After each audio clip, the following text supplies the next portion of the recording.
incredible. Wow. Thank you, everybody.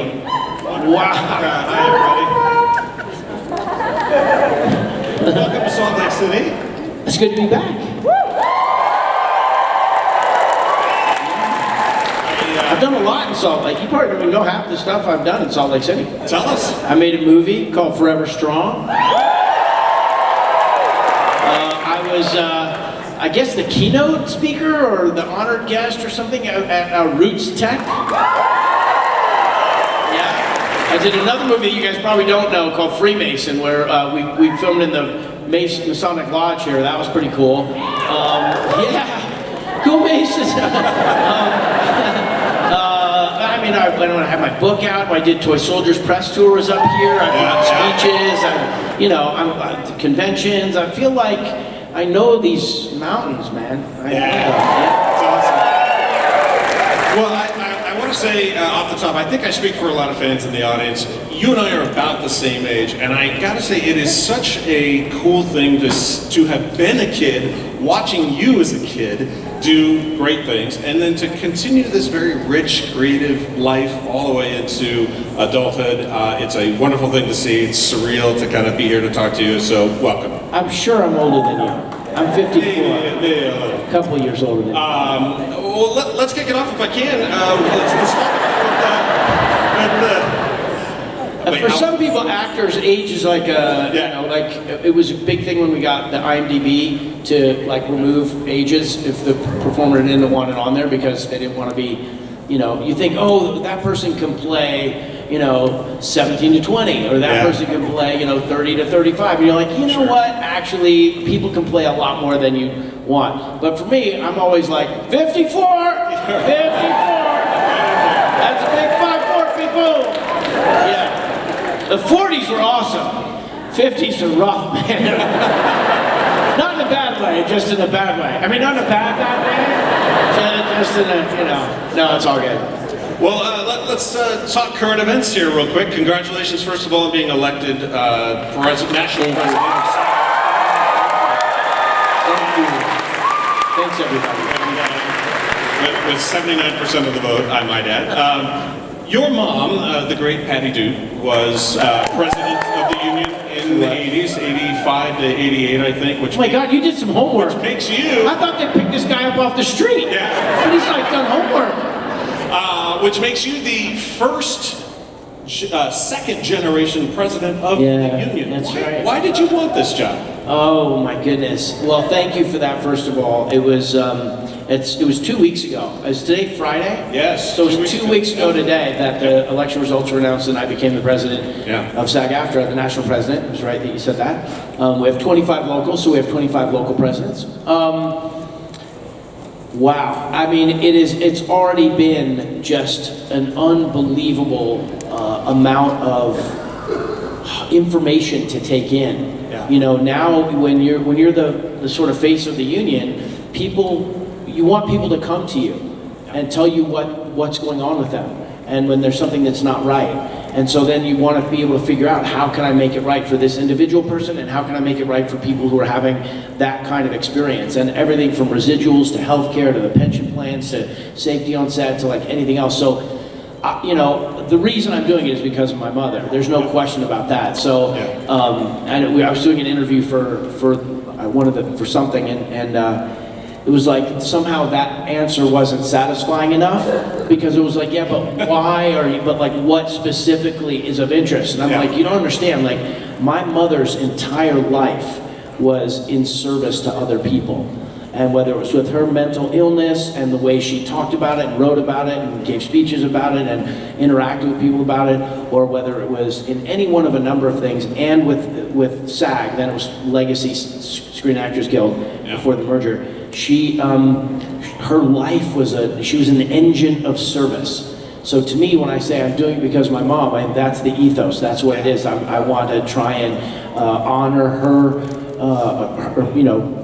extending her legacy. And then when it comes to the actual specific things, it's endless how much help is needed and there is to do. We have 7 categorical groups. actor performers, background actors, stunt performers, singers, dancers, pilots. If you see a pilot in a show doing something, that's a union pilot.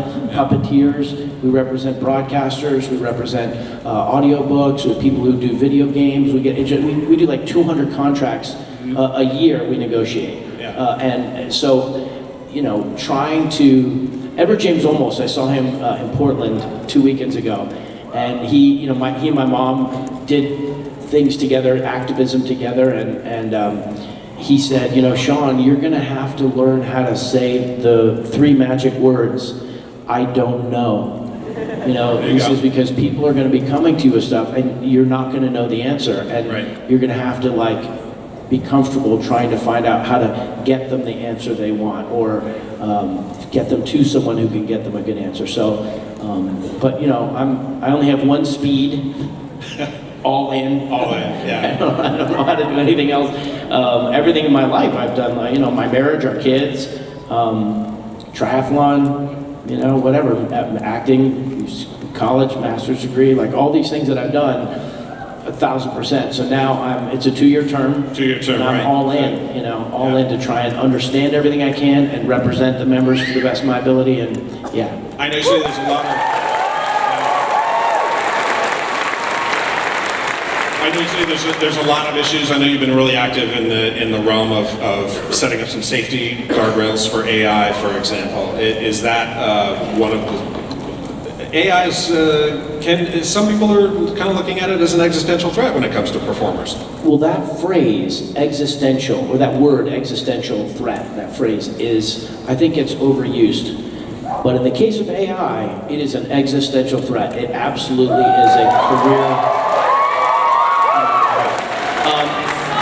It's also kind of awesome too. So, but when you're in a union setting, and I've always wondered this. Like when I was in college, I studied history and English at UCLA, as my undergrad, and I remember thinking, you know, we studied like the Old West, and you always wonder, like, man, if I was alive during the gold rush, like what would I have done? Would I have been like a prospector? Yeah. You know, would I have been one of those people who goes up in the hinterland trying to find, or would I have been like somebody selling pans, you know, on the path of the gold rush, or would I have been somebody? What would I have been? Well, now we're in it. This is it. This is as big as the gold rush and the Industrial Revolution and the discovery of the wheel, and like this moment in human existence is unlike anything we've ever seen before. Yeah. So what people have to be doing, and some people are, and the big corporations are too, figuring out like, okay, how do we protect ourselves from it? You know, we've seen all the great movies of Terminator and like the machines are going to win and everything else. But like, as a practical matter, what can we do to make sure that our jobs are protected and our identities are protected and our souls are protected? And so our union has been in the vanguard for 7-8 years trying to develop legislation, and we've actually gotten legislation through that will, say basic things like, we actually got in the animation contract the words human being. We got the words like, you're employing a human being here, and they were like pushing back on that. We're like, no, it's an important distinction that we make, that we're people. And then like, you can't do stuff without our permission. You have to give us warning if you're going to do something. You can't change it without letting us know, and you got to pay us for it. And we should be able to identify it. Like the big moment, it seems to me now that 3 years ago. They talk about these large language models. You feed the data into it, and then out comes anything you can possibly imagine. And we're like, yeah, but if you're using like part of me, some element of my voice or my face or my movements or my, some part of me, I want to know that it's in that thing that gets generated. And their attitude was like, oh no, that can't work. I was like, yes it can. Now there's like off-the-shelf technology that they can use to do a 23andMe of whatever comes out on the other side of the large language model. Yeah. And they're going to have to, protect against its use and pay us when we authorize it. So these are like certain basic things, and then sky's the limit with what other legislation and other, social agreements that we have as citizens, how we want to use stuff. We have a lot more power than we use. Mm-hmm. We can go into agreement about what's right or what's wrong, but it generally takes people agreeing on basic facts and you know, letting our values define us instead of having them be something that we remember from a bygone era. Yeah. So.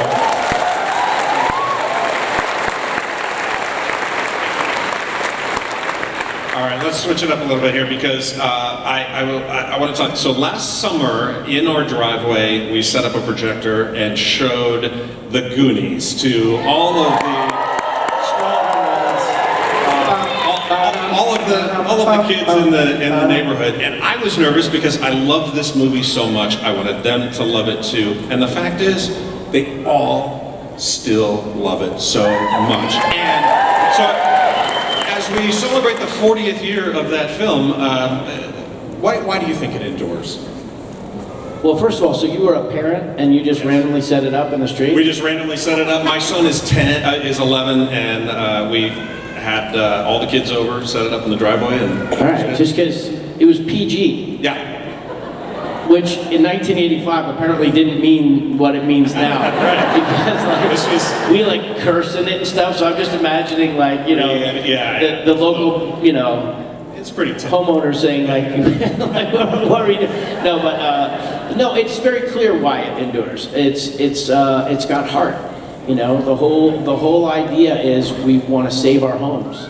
You know, so it can be as campy and silly and fun and, you know, pictures of peril, getting somebody in the crotch, or you know, just dumb things that happen. But at its core, it's about a group of friends who are like family, love each other, and ultimately, you know, care about each other and they care about their home. Yeah. That's like in all great literature, great movies. Like that's what Lord of the Rings is about.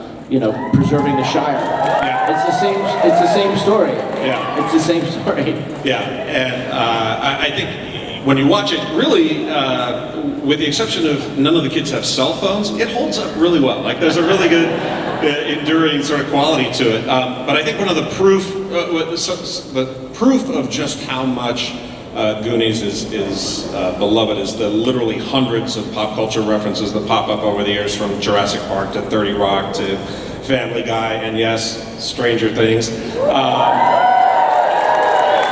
I want to bring up one reference that I didn't know about from a film you did recently, which is a lot of fun, called Invisible Raptor. Oh yeah.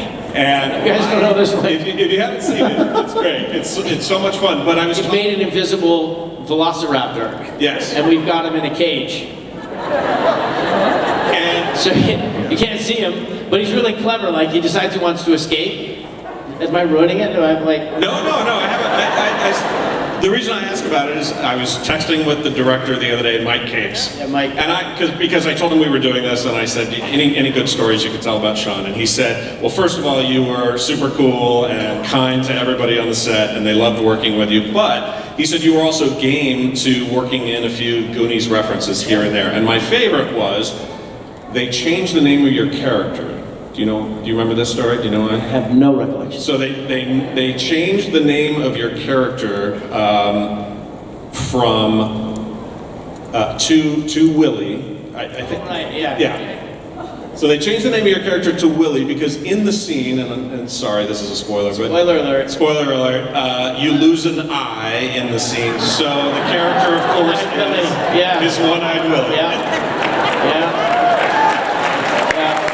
Generally have a good sense of humor to do stuff, but when it's somebody that's like, when they're really clever and they come up with one that's, because I go to check on the velociraptor and I bend down and he gets me in the eye, and then you see the keys. It's an invisible velociraptor, so you see the keys like walking to.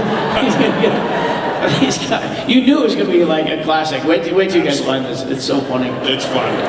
He also has an inhaler in yes. the scene. So yes. All right. We'll take a few questions here at the end if people want to start lining up. But I gotta ask. I know that you have been talking about Goonies a lot this year. But there was news recently that Patsy Panzaroli, scriptwriter, is working on a script for a sequel to Goonies.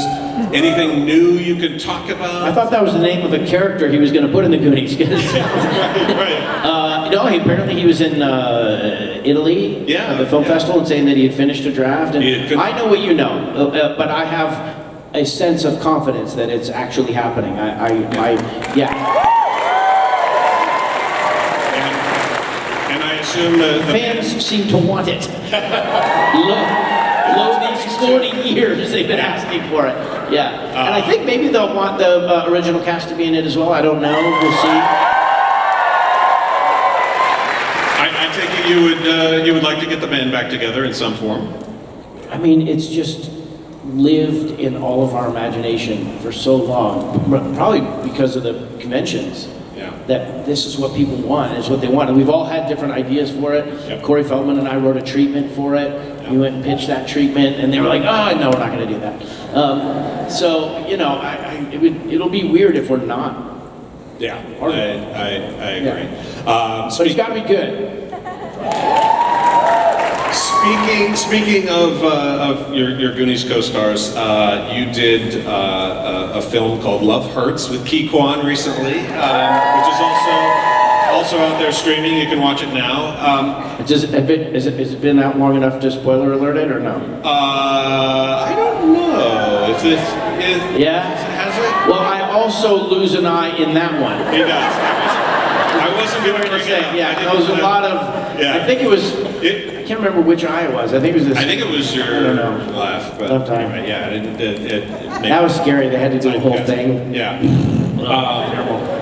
But this was the first time, I was hoping you could take us back to that moment. This was the first time that you and Ki Kwan had appeared on camera in a film in 40 years, right? What was that? Yeah, but we know each other and love each other. And to me, it was, the only reason I did it was just to honor him. Yeah, yeah. You know, just to go there and be, I mean, he was, what a journey. Yeah. What a journey Ki is having. And to just watch him, you've never met a more deserving person of, you know, of respect and success and everything. So I just went up there to be with him. My whole job was just like, what do you want me to do, man? I'll do whatever you want me to do.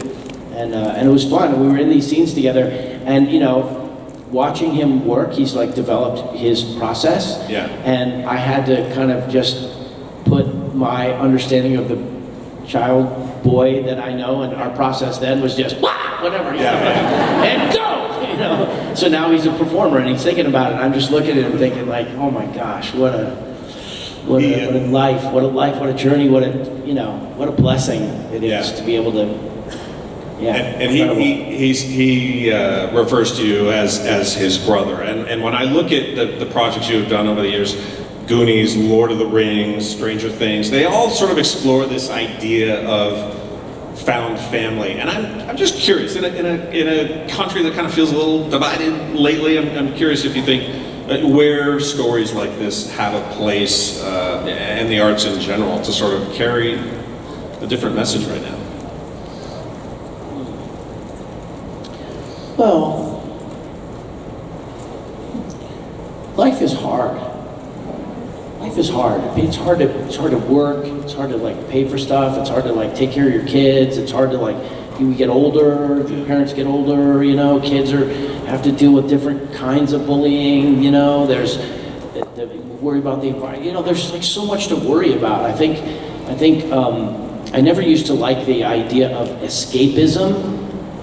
Escapism always felt like it cheapened the experience somehow, because it was somehow you're then going to return to normal life. And I always wanted whatever that experience is when you see a movie and you kind of like go into the movie, you know, Ghostbusters or Raiders or Back to the Future or even intense, like hard movies to watch. Like I wanted to believe that whatever that experience was that I had was real, and that it was just as real. But having said that, nowadays I think it's okay to allow ourselves the kind of get out of jail emotional like escape hatch that is sitcom television or that is movies and stuff. And you know, my family, we watch the movies together, we watch TV shows together, and you know, so all of storytelling throughout history. I wasn't there pre 10,000 BC when we first learned how to farm, but I can only imagine that the things that engage us are stories about things that are extraordinary, you know, and the kinds of things that allow us to feel something. And what you feel is you feel love, connection to your family. You know, you feel alone if people don't understand what your pain is or what your journey is. So movies, like all great storytelling, and music is about like recreating that journey for people. The journey of needing to be together, of needing to accomplish something, survival, or, you know, getting rid of a ring, or yeah. So I feel like it's a little bit of it's a little bit convenient right now to go after politics. I'm sort of like past it right now.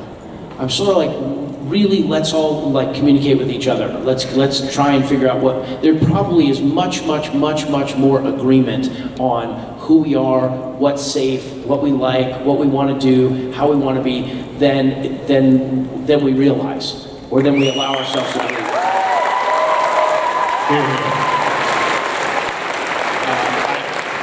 I have one more question, then we'll get to your questions here. You come from a family of actors, including your brother, Mackenzie. Your wife is an Academy Award nominated producer. Your daughter is now, I see, cast in, is building a list of credits and was just cast in an independent film. You are a credit to this job, sir. I just want to say, well done.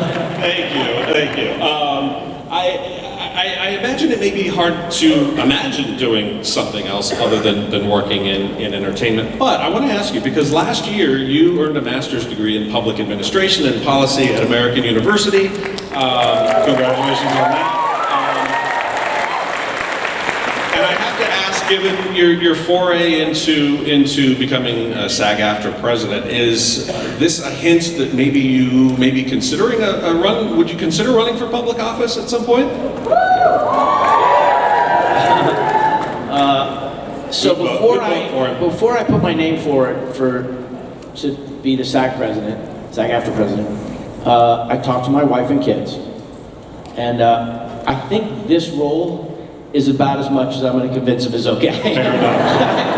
I think at this point, my wife is like, we have these dogs, there's a rocking chair somewhere, we're gonna, you know, do we get to just relax and have each other in time? So who knows what the future holds in store. I always hate it when politicians who are obviously about to do something go, oh, I really don't know. It's like, yeah, you do. We already saw the bumper stickers in the back of your car, like, you know, whatever. Right. But I don't know, I always thought I'd be like a congressman or something, but this role of Really? union leader, well, yeah, you know, like public servant. Yeah, I love, you know, Mr. Smith Goes to Washington. You know, anything Frank Capra ever did, you know, or Gregory Peck in To Kill a Mockingbird, or like, you know, as a performer, you aspire to this like great civic virtue. Like that's the thing. Like, what can you do to contribute to the lives of the people who are around you?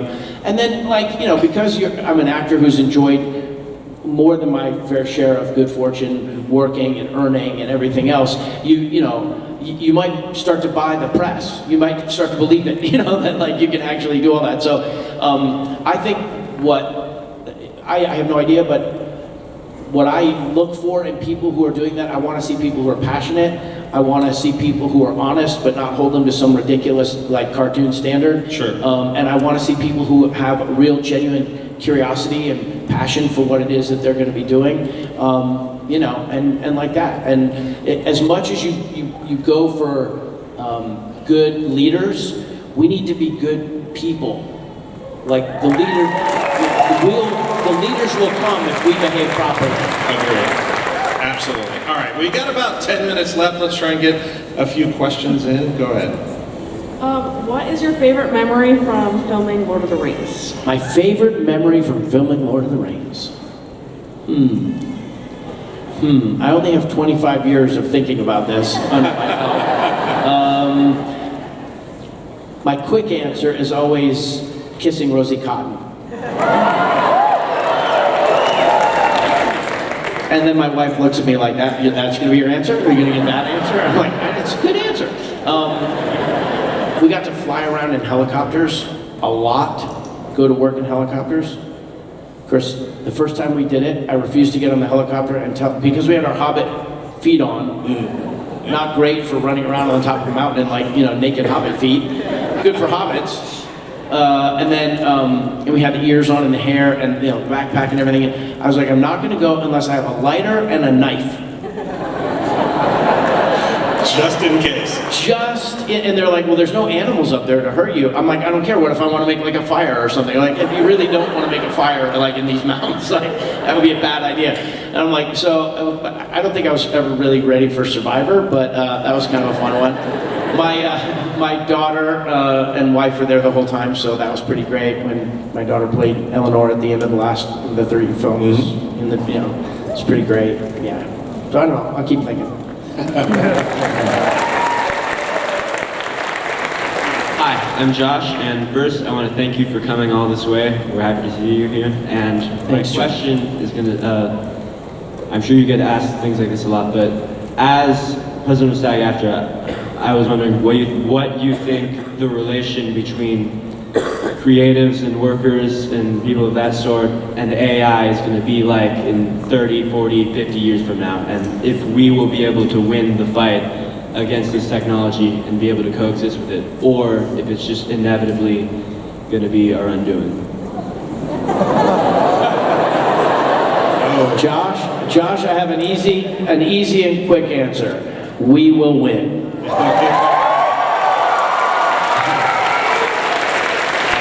In what kind of shape we're in? I mean, you talk about 40 years from now. I'm looking like, what's it gonna be like 18 months from now? What's it gonna be like tomorrow? What just happened yesterday? Like, I gotta open up my phone and figure out what studio just decided. So, nothing can replace humanity. Nothing can replace the human experience. Nothing. My brother sent me a little clip of an old man in Japan, a Japanese man, who had been asked by these young students, like, I don't know, college students or whatever, PhD students. He was a painter, with oils and stuff, and beloved painter. And they brought him in because they wanted to show him this AI creation. And it was basically just this blob of what looked like kind of Play-Doh or something. And they had it on the table, and they started it, and the blob was choosing what it wanted to do, what shape it wanted to take, where it wanted to go on the platform. And these young students were just blown away at what look at what we did. We've created artificial intelligence. This thing is thinking on its own, right? And the man, the painter, went outside and he was crying. And he thought, life is over. And what I didn't take away from that moment, what I took away from that moment was not just that the pain of a generation seeing something lost. These young people created something, and that was their painting. They were creating. So I want to understand and ennoble and celebrate when people are creating stuff. You just want to make it so they're not creating something that's going to like destroy the world. So, but there are human beings behind all these technologies, and just because it's Meta or it's any of these other companies where they're like, I don't know if they've got millions of people locked in dungeons writing code, like I don't know how it works, but I want to keep reminding myself that each and every one of these things that we're experiencing, that we're taking advantage of, or that we're worried about, like there's human beings behind them. So I think if we can find some way to not just hate on giant behemoth corporations that are destroying the world, but sort of go like, okay, that person's intentions are pretty clear. They want to make $1 trillion. Like, okay, I see who you are, but what are these people doing? And what do they want to do? And like, it takes a little bit of work to care about them. And silos get set up really quickly, So we just need to like communicate, be creative, and like they say in the boxing ring, after they say like no punching below the belt, no rabbit punches, no kidney punches, break when I say break, and what the ref says every time, right? It's the last thing they say, protect yourself at all times. So we as a society, as a civilization, have got to protect ourselves at all times. Yeah.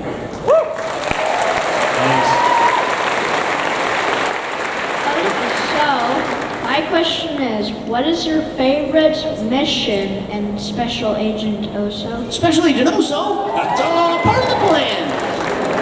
I was kind of partial to when he learned how to tie his shoes. Step 1, bend over. Step 2, pull the laces. Do you guys know who Special Agent Oso is? Wolfie. Outstanding. So, Cam Clark, who played, what was he? He was the train. What was the name of the train? There was a train. The train was something. I can't remember the name of the train, but he was also in Teenage Mutant Ninja Turtles, the original. And then I got to be in Teenage Mutant Ninja Turtles as Raphael in the 2012 iteration. So like when you bring that up, I just start thinking about all the actors I know who I got to do voices with, and like what else we got to do voices with. So Special Agent Oso, the greatest mission was learning how to be a professional actor. That wasn't a mission. I don't know, what was yours? Do you remember? The what?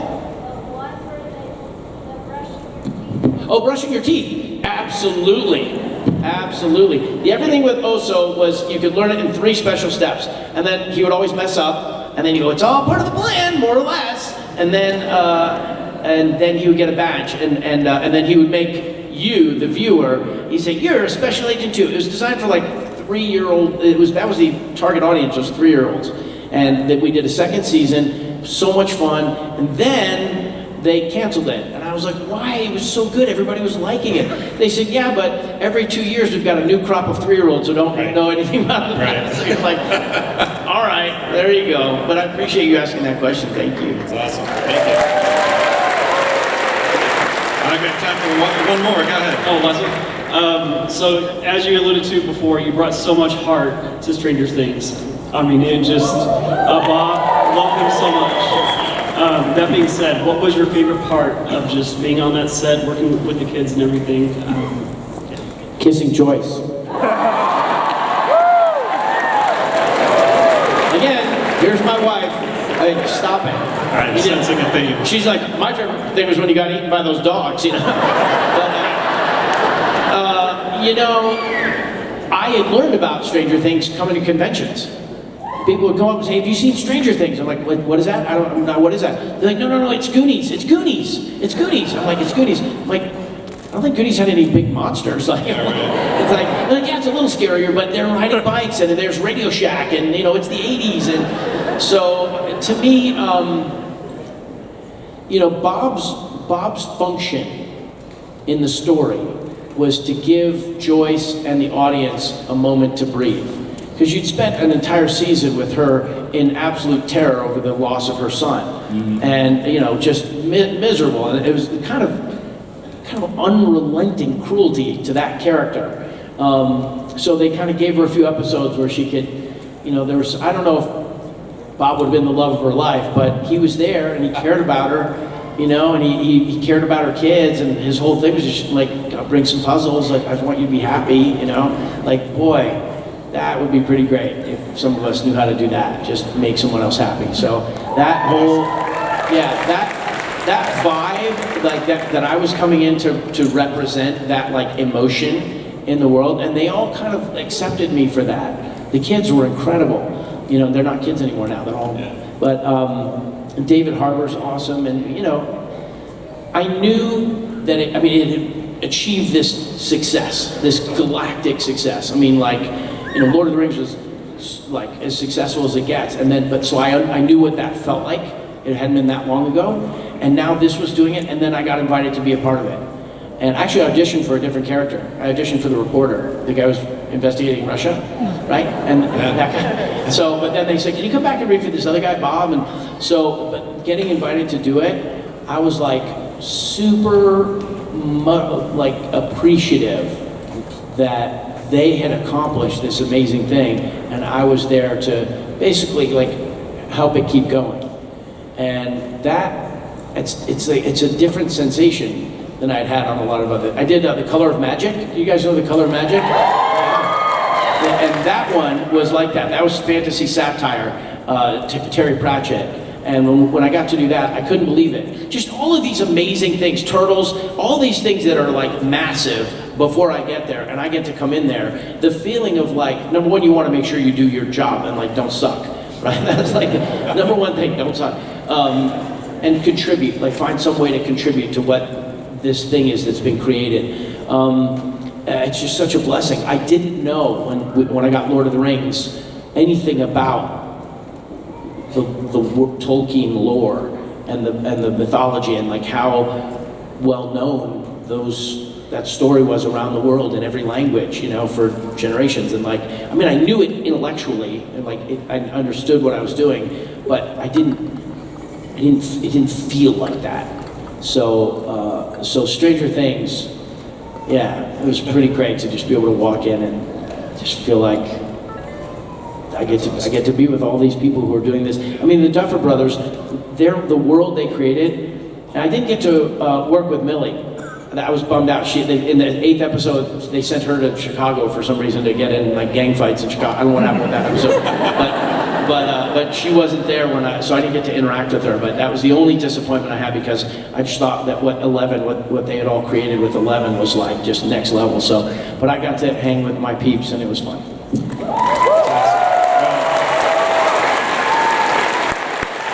This has been great. Let's do one more quick one. Last question. Gimli. Maybe? Okay. So recognizing that you've been in so many iconic films from Lord of the Rings, Stranger Things, Goonies, my question is, do you have a story about a fan moment when someone recognized you for a very minor or obscure role? And were you taken aback? And what was that like? That's a good last question. Okay, well, I'm trying to. Something happened today that was for one that was like a rando that I hadn't remembered in a long time. But I remember once an elevator door opened, and the person, like it opened like this, and the person looked up and went, "Ugh!" I was like, "Hi," and then the door closed. Like, I have no idea, like if that person in their mind, they're like, "Did that really happen?" Like. Samwise just standing outside of the best was that it closed back up again. But today it was somebody said Trigger. They called me Trigger. There's a movie called Really? Was it you? There's a movie that I did with Dudley Moore and Kirk Cameron called Like Father Like Son, and it was one of the '80s brain switching movies. And my character was Trigger, and I wore these like, it was a ridiculous character, but I hadn't heard that in many years, so awesome. You never know where we'll know. It's amazing. All right, real quickly, where can we see you next? What's next for you?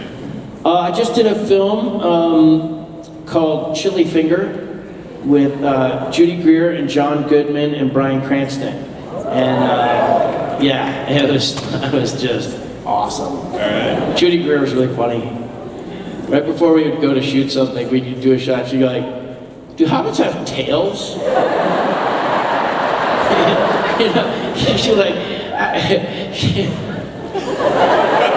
I shouldn't say it, but she just kept asking these questions about this fandom she didn't know much about, and it was pretty great. It was pretty great. What's the answer? So were you like a bat or like what? I don't know.